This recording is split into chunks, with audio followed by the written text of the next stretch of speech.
हाँ जी, आज हम एक्सरसाइज 5A कर रहे हैं और क्लास 6 का है।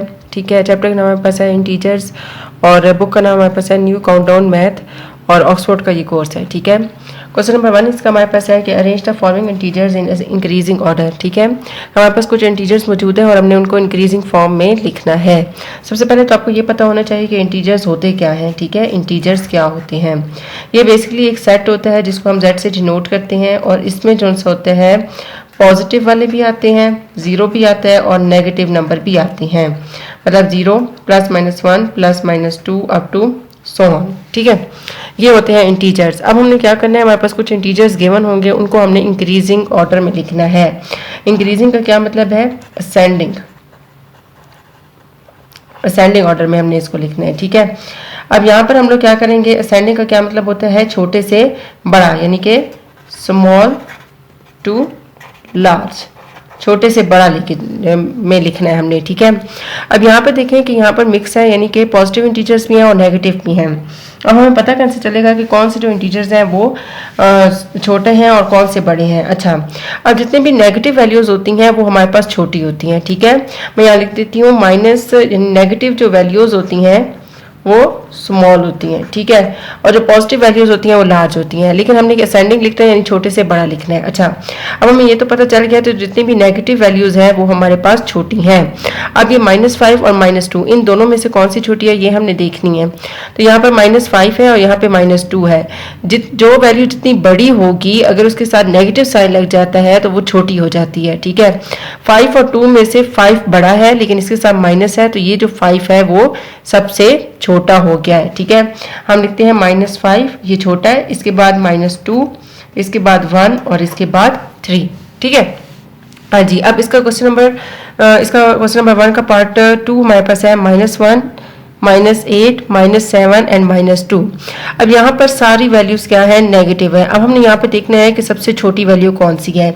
मैंने पहले बताया कि जो वैल्यू जितनी बड़ी होगी, ठीक है, अगर उसके साथ नेगेटिव साइन लग जाता है तो वो उतनी छोटी हो जाती है। तो अब इनमें से 1, 8 नेगेटिव को अगर मैं ना देखूँ, सिर्फ ये देखूँ कि नंबर को देखूँ, 1, 8, 7 और 2, सबसे बड़ा 8 है, लेकिन इसके साथ नेगेटिव साइन लगा हुआ है तो ये नंबर उतना ही छोटा हो गया है। ठीक है, छोटा हमारे पास आ रहा है वो आता है -8, फिर इसके बाद आता है -7, फिर आता है -2 और सबसे बड़ा आता है -1।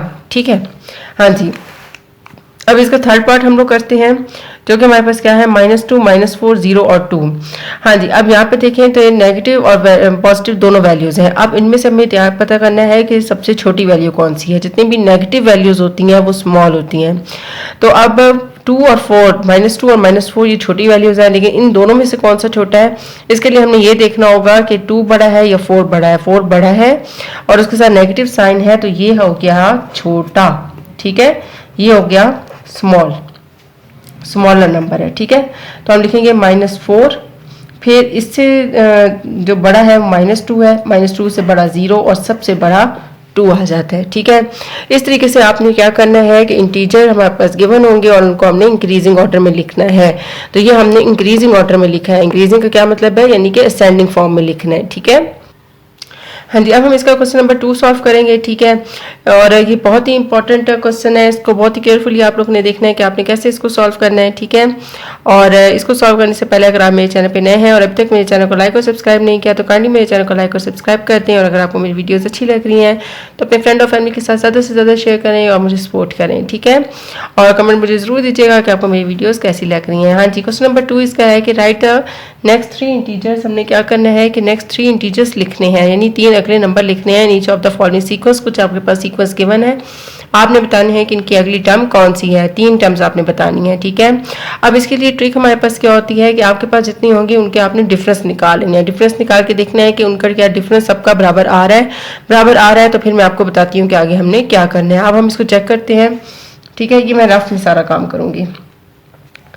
ठीक है, ये इस तरह होगा, -6 -9 -6 + 9, तो ये आ गया +3। इस तरह से -3 और -6, तो ये आ गया -3 + 6, तो ये आ गया +3। ठीक है, अब हम क्या करेंगे, ये जो -3 है ना, ये वाली, इसकी अगली टर्म क्या होनी चाहिए? उसमें हमने +3 को ऐड कर देना, तो इसकी नेक्स्ट टर्म 0 होनी चाहिए, ठीक है। हाँ जी, अब उसके बाद 0 है, 0 में हमने +3 यानी ये डिफरेंस जो निकला है ना ये वाला, ये सेम है, तो ये हमने ऐड करते जाना है, तो ये भी 3, अगली टर्म 3। अब इस 3 में फिर इसी डिफरेंस वाले को ऐड कर देना है, तो ये आ गया 6, अगली टर्म 6, ठीक है। ये अब आपके पास नेक्स्ट 3 टर्म्स हैं। सो अब मैं यहाँ पे देखें -9 -6 -3, ठीक है, और 0 3 एंड 6। अब इनके डिफरेंस आप चेक करेंगे, डिफरेंस चेक करेंगे तो सबका जो डिफरेंस आ रहा है वो +3 ही आता है, ठीक है। हाँ जी, अब इसके बाद जो नेक्स्ट क्वेश्चन है, क्वेश्चन नंबर 2 है 4 7 4 और 1। इसके भी हमने क्या करना है, सबसे पहले डिफरेंस निकालना है। तो क्या करेंगे,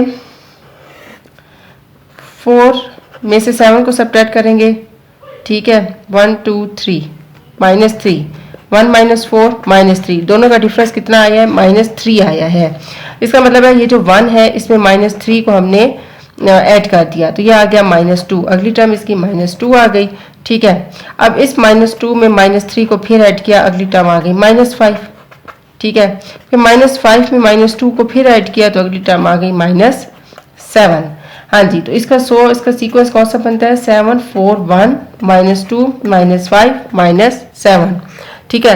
अब हम देखते हैं कि क्या हमारा जो सीक्वेंस है इसकी सबका जो डिफरेंस आता है वो हमारे पास एक सा आ रहा है। अब हमने इसको चेक करना है, ठीक है, इसको हम चेक कर लेते हैं। हाँ जी, अब हम इसको चेक कर लेते हैं, ठीक है, ये आपने ज़रूर चेक करना है, ठीक है ना। अच्छा, 7 4 1 -2 -5 -7, ठीक है।